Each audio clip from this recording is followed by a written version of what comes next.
Rubber വെട്ടിക്കളഞ്ഞ് മാഞ്ചിയവും തേക്കും റംബുട്ടാനും ഈട്ടിയും ചന്ദനവും ഒക്കെ നട്ട മലയാളികൾക്ക് ഈ വർഷം എട്ടിന്റെ പണിയാണ് കിട്ടിയത്. കാരണം റംബുട്ടാന് തീരെ വരാത്ത ഒരു മാർക്കറ്റായി ഈ വർഷം മാറിയിരിക്കുന്നു. കർഷകരിൽ നിന്ന് നേരിട്ട് ശേഖരിക്കുന്നത് 40 രൂപ 60 രൂപയാണ്. മാർക്കറ്റിൽ നിന്ന് 100 125 രൂപ വില മാത്രമാണ് കിട്ടുന്നത്.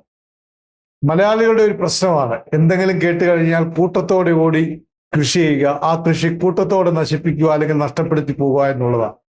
പ്രിയപ്പെട്ട കർഷകരെ, നിങ്ങളോട് പറയാനുള്ളത് ഒരു കാരണവശാലും റബ്ബർ വെട്ടിക്കളയരുത്. അത് ദിനംപ്രതിയുള്ള വരുമാനമാണ്. ആ വരുമാനം നിങ്ങൾ നഷ്ടപ്പെടുത്തിക്കൊണ്ട് ഇതുപോലെ ആരെങ്കിലുമൊക്കെ പറയുന്നത് കേട്ട റംബുട്ടാന്റെയും ഈട്ടിയുടെയും തേക്കിന്റെയും ഒക്കെ പുറകെ പോയി 10-25 വർഷം വരെ കാത്തിരിക്കേണ്ട ഒരു അവസ്ഥ ഉണ്ടാകും.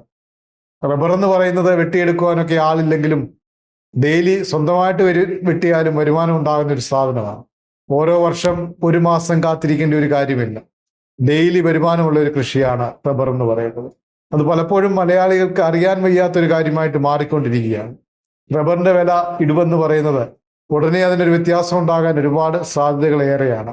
അതുകൊണ്ട് ഒരിക്കൽ കൂടി ഓർപ്പിക്കുകയാണ്, റബ്ബർ വെട്ടിക്കളഞ്ഞ് മറ്റൊരു കൃഷിയിലേക്ക് മലയാളികൾ പോകാതിരിക്കുവാൻ ശ്രമിക്കുക.